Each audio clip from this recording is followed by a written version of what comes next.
So I'm having a chat with Richard Young of the Kentucky Headhunters. How are you? Oh, good Lord, Jim. I'm doing great today. It's Friday, and the sun's been shining for 5 days straight. Yes. I lost you there, so start off again for me. Oh, okay. Good Lord, I'm doing great, Jim. We, for the past 5 days has just been beautiful here in Kentucky.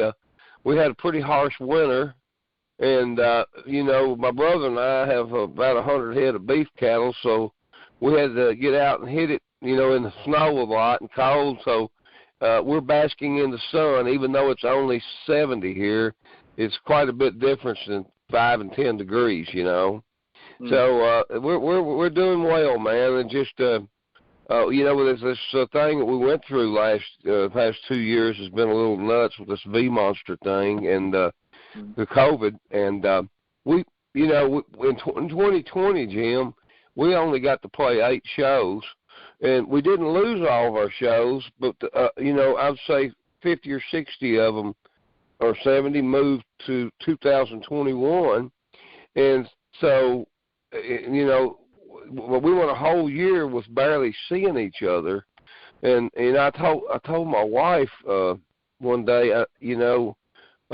we ride in a tour bus and we sleep in these bunks, and you can reach out and actually touch the person across from you. And my brother and my 2 cousins, we sleep in the 4 front bunks, and I told my wife one day, I said, Cindy, in all these years, 53 years we've been playing, I've probably slept next to my cousins and my brother as much as I have you, and we've been married for 41 years. And, so all of a sudden in 2020, everything that we knew and loved went away. We not only we count on each other for our musical abilities and our ties there, but also our friendship and guidance and our loyalty to each other as just human beings. And if one of us gets a problem, we talk to our bandmates about it, just like we do our other family. And so it was quite a hole for us, and not to make it any different than it was that way for everyone. And whether you worked down the street at the factory, or whether you played music, or you worked in an office somewhere, which you weren't doing because they sent everybody home, but it was all of a sudden our liberties were pulled away from us, and our enjoyment in life, and so all of our shows, most of them didn't cancel. They were moved to 2021. And all about February and March of last year, we were supposed to be playing 8 or 10 shows a month, and they all started moving. And all of them did eventually move to in the fall of last year. So we kind of looked at each other and said, hey, we got to see each other, man. We got to be a band here, And so we decided that we would go in the old practice house. Our grandmother, we live on a 700-acre farm, my brother and I, and my grandmother bought an extra 100 acres in the 60s and added on to this to our farmland, and it had this quaint old clapboard farmhouse that's set down on Beaver Creek, which the creek runs through our farm. And people started wanting to rent it from my grandmother, so she got the bright ideas that to let her 2 grandsons and their cousins move into the house, and that way she could tell neighbors, well, I can't rent it right now because the boys are practicing their music there. So in 1968, we named that place the Practice House, and it's 53 years later, we still use it to have our powwows and practice and write. And, of course, Blackstone Cherry came along in 2006, and they wanted to use it. So it's been a pad for all of us. And now I'm working with another band called the Georgia Thunderbolts, which you guys will be hearing about, that are going to be up and coming. But, the thing of it was we had to get together, and we had to play music, and that's their lifeblood. And as I said, my brother and I farm too, and have cattle, about 100 head of cattle, and we've had to brave a pretty harsh winter. So it's been great the past 5 days. We haven't had a cloud in the sky, and it's been 70. We said we were basking in the sun, but from 10 degrees to 15 degrees, and all of a sudden you've got 70. It's sunshine. It's you can take the long underwear off, baby. Good. And obviously the reason we're having this chat is because you've got shows and all things like that, but you released a record as well last year. That's called That's a Fact, Jack. What can you tell us about that record? Well, I'll be honest with you. I got off track talking about snow when I was going to tell you. You got to pull me in every once in a while. Well, Jim, those as I said, we were going to go we decided we'd go in the studio in February. So the old house I was telling you about, we were going to go in. We always go in and kind of hash our ideas out so we can go in and cut the albums. And November the 13th of 2020, Greg called. We were going to play one of our 8 shows in Knoxville, Tennessee, and he said, "Man," he called me in tears and said, "I got it. I got COVID," and said, "I can't get on the bus with y'all." So it was the way it went down. I called my son, John Fred, who plays drums in Blackstone Cherry, and he and Chris, the singer, were in line to pick their kids up at school, and he ran to the car and asked Chris, said, "Can you go out with Daddy and then play? Greg's sick." So, Chris Robertson got on the bus that night and went out with us, played our last show. But because of this, we couldn't get together to rehearse. So we had studio time booked in February. We went in cold turkey, and it was really, really a good thing, Jim, because a lot of people like to say, "Oh, this is every day I always say, oh, it's the best album I've ever made." I never say that, but what I will say about this album is I think it has some of the best heart and overtones that we've ever done on a record, because we were all like everybody else out there. We were battling basically staying alive, and we took a chance and all went into a studio together for a week and a half. And when we got in there, as I said, it's a very bleak time in our world, and something we always wanted to do, because we had the people that were talented enough to do it, is kind of do it like the Beatles used to do. Like Ringo would sing one, George would sing one, and Paul and John would sing. Doug and I do most of our singing on our albums. But we went in this time and just said, we have no idea what we're going to do. Fred, would you like to sing a song? Greg, you want to sing a song? So wound up, we recut our first single that came out with our, we were originally called Itchy Brother for 20 years. And before we morphed into the Headhunters, we changed the name in 86, but from 68 through 85 and 86, we were Itchy Brother. And we had a single out in 1973 called Shotgun Effie, which Greg had written the lyrics about, our guitar player, about our grandmother Effie that gave us the house. And Greg wanted to recut that and revisit it. And it still sounds like the 73 version. No, there's nothing different about it. Same guy, same thing, But it was good to have our hearts in that place again. And then Fred had written a song about our first trip to England, and to London in particular, called Cup of Tea. And he and I and T.J. Lyle, the singer for the Georgia Thunderbolts, wrote that one. And we all write everything together, Jim. I learned a long time ago, a song's no good in your back pocket, and if you don't share it with your friends and bandmates, you don't really get that. You get that gut that you get. Everybody wants to feel, as Jerry Lee Lewis used to say, everybody wants to be paid and appreciated.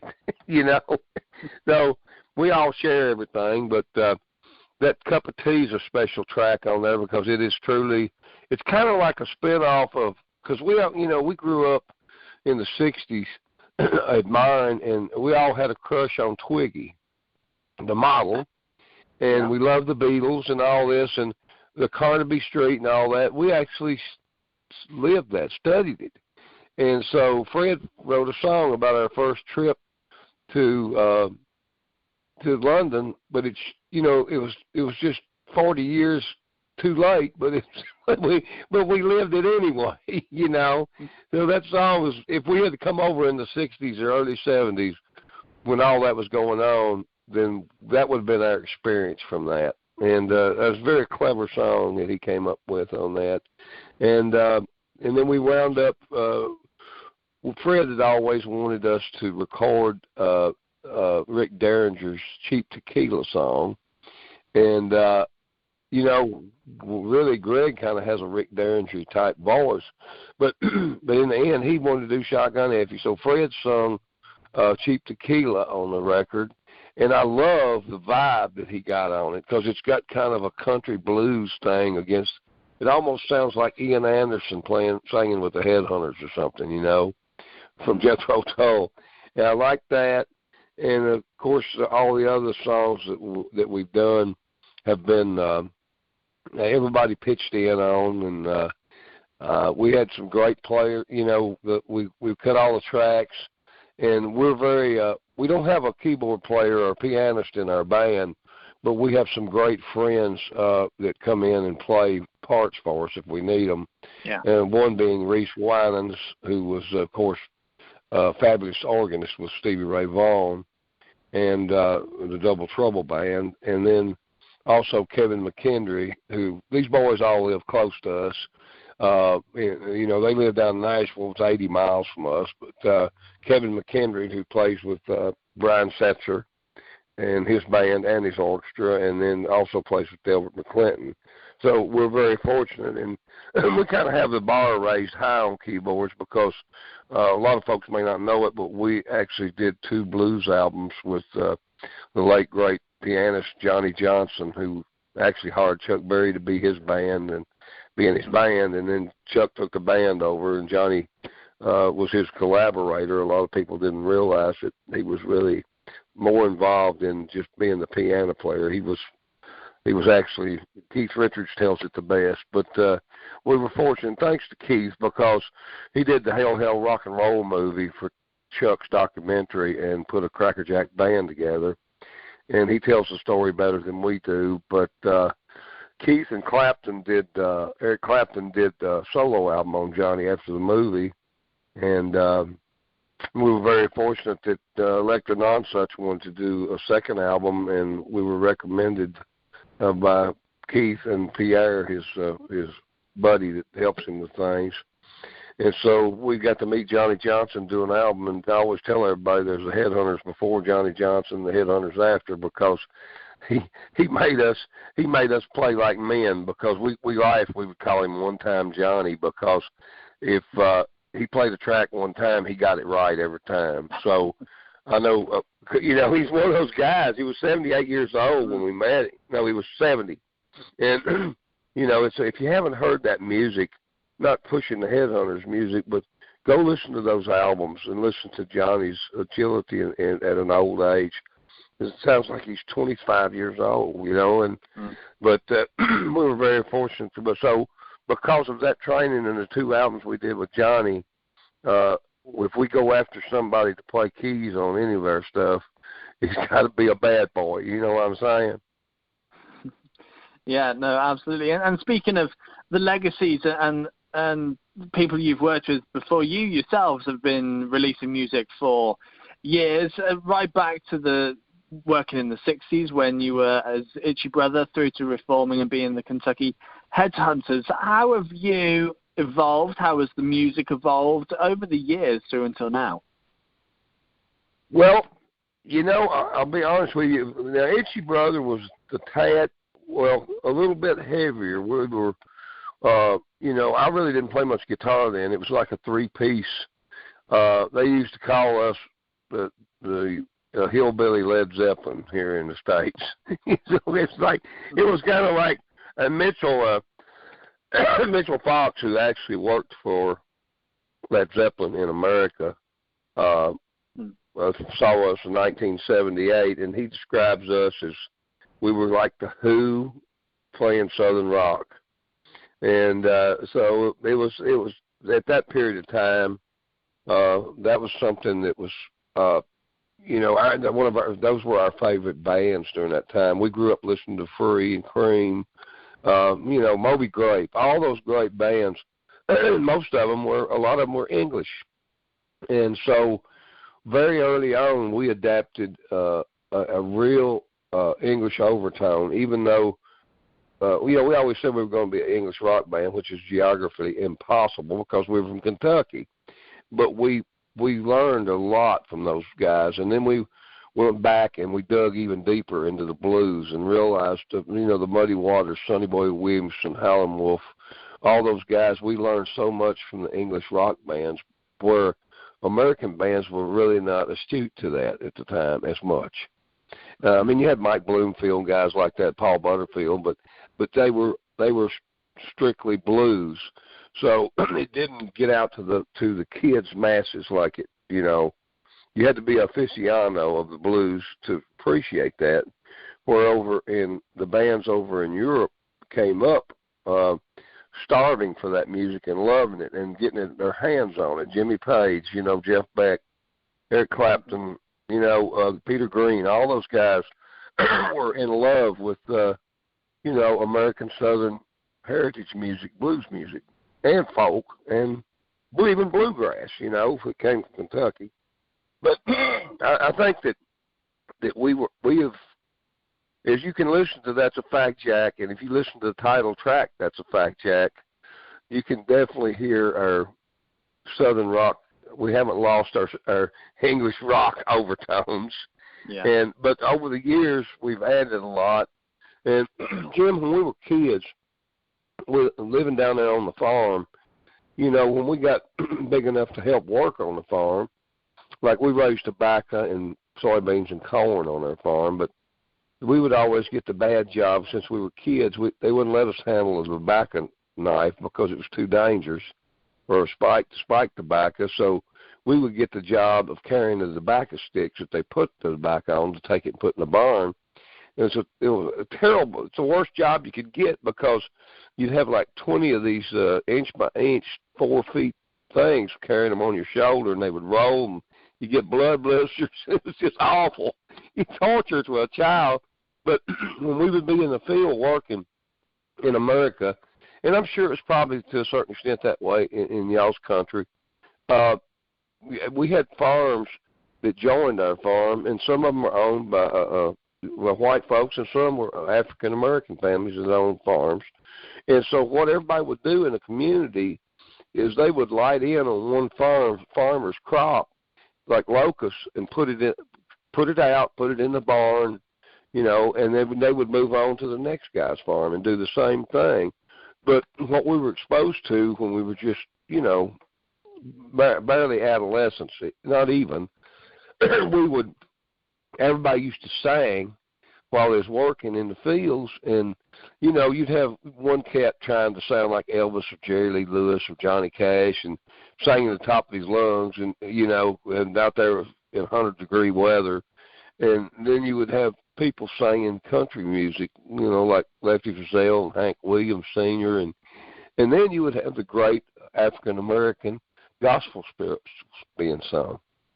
And it was so we were getting all this at one time as children, and of course we were already listening to Free and some of the great English rock bands at the time. So you didn't realize that you were taking all this in at one time. So I think all that, as the years have gone by and we've become probably stronger songwriters, that those styles have intermingled more with our music as we've gone along. And it's kind of created, I guess you could say, we got our own style or something like that. Good. Fantastic. Well, Richard, it's been a pleasure having a chat with you. No, and you too, my friend. And you guys take care over there. The one little story I didn't tell you, John Fred, my son in the Blackstone Cherry, when they started coming over and becoming successful, people would come up to him and say, "Hey, John Fred, when's your dad's band going to come over?" And they'd say, "Well, probably never, because Daddy won't fly." So they kept after me tour after tour. They'd come home and said, you have a whole other life over there. And, you know, Jim, I'm sure you've done it. We've all done it. People will pester you so much, you'll finally just say yes to something, hoping it'll go away. And so I told them, okay, see if you can find us some shows. And they found Martin Jarvis, and he put together, we got the first show we did was actually, they called me, and I said I'd go to the UK. But they called and said, Dad, you're not going to believe it. We got you on this thing called Sweden Rocks in Scandinavia. It's over in Sweden. And Queen's going to be the headliner that day, so you're going to play for a huge crowd. So I immediately broke out in a cold sweat for 3 months, but I went. And Jim, I had a marvelous time. I loved it. And I thought, okay, if I can just get on that plane and get back to Kentucky, I've done my due. I don't have to do any more. And they called when I was in Denmark at the airport and said, Dad, we're going to do the Ramblin' Man Festival. We're headlining, and we got y'all on as an opener. And I'm like, man, I ain't got home yet, and they want me to go back over there. So anyway, but I said, if we go, we're going to go, and we're going to play some of the famous rock venues as well. And we came over, and the Big Mike Allen, who's retired Scotland Yard, who, when he retired, started driving bands around. And that sort of thing. And so we went from the luxury of a big tour bus and a trailer to, it was kind of funny, Jim, because when we played, we were in I forget what those vans are called. It's a great big vehicle. Mercedes makes them. And I can't remember what they're called, but they look like a delivery van, but they're huge. So, and believe me, we weren't uncomfortable. They got like captain's chairs in them and all this. It was real funny when we opened for Blackstone Cherry at Ramblin' Man. You know, they pulled up with 2 buses and a trailer truck, and there we were in this little van, you know. And I said, my, how things have reversed, you know, because used to they would open for us in the States, and we'd have the buses and all that, and they would show up in an SUV and a trailer. And here we were going over and opening for my son's band. And, you know, the roles had reversed, but it makes you feel so proud because we all want to see our children do something, achieve more than we achieved, I guess, is the saying. So it's really been a pleasure to, to see them grow and us to be able to continue to play. And then see now the Georgia Thunderbolts taking off I'm working with. But, Jim, I'll leave it like this. We're farm boys, country boys. We've lived a charmed life. Yeah. All right? Absolutely. Yeah. Thanks so much.